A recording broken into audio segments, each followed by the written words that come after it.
I'd take this a bit more seriously if I were you. If a dragon decides to attack Whiterun, I don't know if we can stop it. Is that right?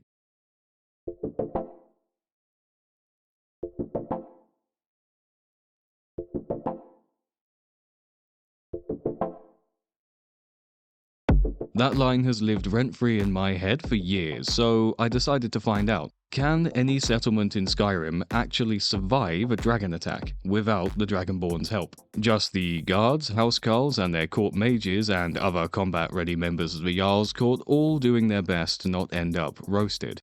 Here's how I tested it. I visited every major city and settlement in Skyrim: Whiterun, Solitude, Markarth, Windhelm, Riften, plus all of the smaller ones like Morthal, Falkreath, Dawnstar, and the little villages like Rorikstead and Shaw's Stone.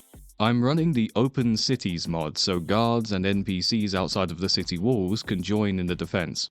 I gathered up all of the combat-ready NPCs that usually wouldn't respond because they're inside a building and spawned them outside, but decided that none of the guilds would be lending their aid to the defense. If they happened to be wandering the streets when the dragon attacked, then that's fair game, but don't expect to see the entire Thieves Guild charging out of the Ratway to save Riften. Once everything was set up, I spawned a dragon, hid out of sight so it wouldn't target me, and just let the town handle it. If the settlement killed the dragon, I reloaded and spawned the next tier of dragon up. So normal, blood, frost, elder, and finally, ancient. Everything reset after the dragon was killed. I tracked, win or loss, how long the defenders lasted, if they lost, how many guards and which named NPCs died in the attack, and which tier of dragon finally managed to break the city, town, or village. As expected, all of the major and minor cities survived. Even the villages did fine, except for Winterhold and Rorikstead, which only have 2 guards each. The dragon's frost breath really struggled against the Nord's natural resistance. None of the surviving settlements even lost a single guard. Rorikstead fell first, 3 minutes and 20 seconds. Winterhold technically lasted longer, but that's because the dragon kept flying up to the college roof to pose before sweeping back down. All in all, Winterhold fell in about 10 minutes. So far, nothing with more than 2 guards was ever in danger.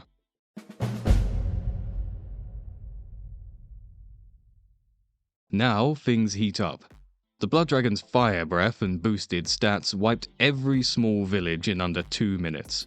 The big cities all held strong, but not without some losses. In Falkreath, 1 guard went down before the dragon fell. In Solitude, Windhelm, and Falkreath, we had named casualties as well: Legate Adventus, Ulfric Stormcloak, and Skulnar.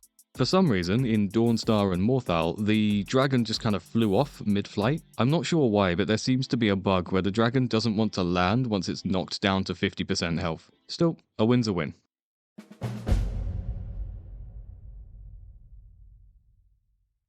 With only one exception, the Frost Dragon stood absolutely no chance.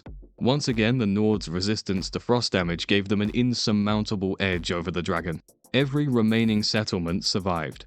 This time, the dragon managed to rack up some guard kills. 1 in Whiterun, 1 in Morthal, 2 in Windhelm, and 6 in Falkreath. Falkreath nearly fell, but its very last guard landed the killing blow. Only 1 named NPC died this round, which is Gulmar Stonefist in Windhelm. Once again, Dawnstar and Morthal's dragons fled halfway through the fight, presumably after being knocked down to 50% health. Future dragons are going to need to win before they hit that point then.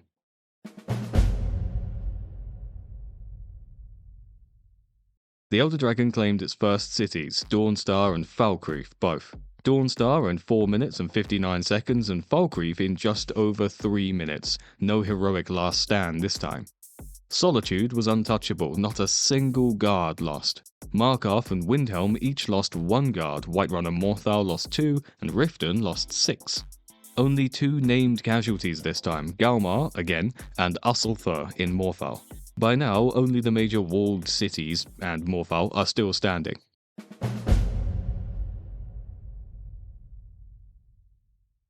Let's start with the losers first. The ancient dragon took full advantage of Riften's wide-open sky over the lake. He obliterated the Khajiit caravan, then alternated between the central plaza and the front gate, picking off guards at his leisure. The Open Cities mod really worked against Riften here.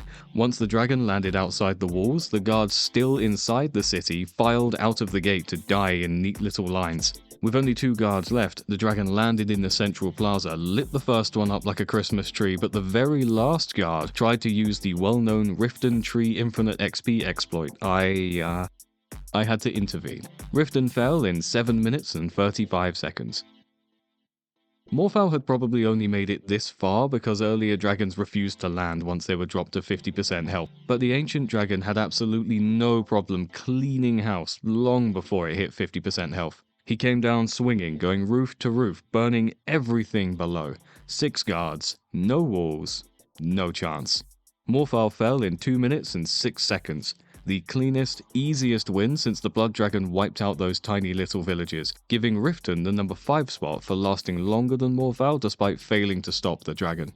Now we're down to the final 4. Whiterun, Solitude, Windhelm, and Markarth. The dragon starts outside the walls, annihilating the Khajiit camp with a single breath. He circles the city, picking off guards on the bridge and rooftops before swooping into the streets. House by house, he burns through the area in front of the drunken huntsman, ragdolling one unlucky guard halfway across the district.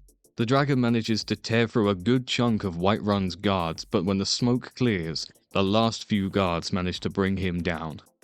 Whiterun survives in 3 minutes 45 seconds. Solitude's tight layout gives the defenders a huge advantage. The dragon lands early, torches a guard and tries to retreat upwards, but the narrow streets and sheer number of archers keep him constantly under fire. He flies around picking off guards in 1s and 2s both inside and outside the main gate, then tries to target Legate Ricker but gets surrounded. A final desperate stand on the ground, absolutely surrounded by archers. One guard even climbs onto his snout before being roasted alive, but the archers and Legate Ricker's combined force of arms finishes the job. Solitude wins in 2 minutes 17 seconds, putting it in first place with only 2 cities left. Windhelm's tight alleys and high walls give the dragon even less room to maneuver than in Solitude. He starts over the docks, takes out a guard or 2 and then moves towards the city proper, immediately facing Ulfric Stormcloak himself. The dragon lands behind the tavern, but a blast of unrelenting force from Ulfric Stormcloak sends it straight back up into the clouds. He responds with fire, catching and killing Ulfric as well as one of the guards close by. The dragon takes position again in front of the Palace of Kings, using the brazier for partial cover. Clever move. If things stay as they are, Windhelm is going to lose, as the 5 remaining guards have to funnel their way through the small entrance to the courtyard. Just when it looked like Windhelm was finished, 3 guards come rushing out of the Palace of Kings to take him from behind in a pincer maneuver. Windhelm survives in 3 minutes 52 seconds, putting it behind Whiterun and Solitude. If Jarl Ulfric wasn't a pile of ash, he would be deeply upset. Half the city's dead. Ulfric, Galmar, and Wunfer for piles of ash, but technically, it's a win.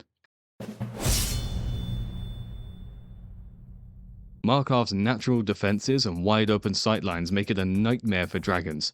Additionally, Markarth is the only defending force that has more than 1 mage. The ancient dragon lands on the central dome, scanning the entire city below. He breathes fire into the streets, kills a guard, then takes heavy return fire from the 3 court mages. He swoops down again, catches 4 guards in one breath, but that perch leaves him wide open. Arrows, firebolts, ice bolts from every single direction. Calcelmo goes down in a heroic 360 death animation, but that's the only casualty Markarth takes before the dragon crashes down.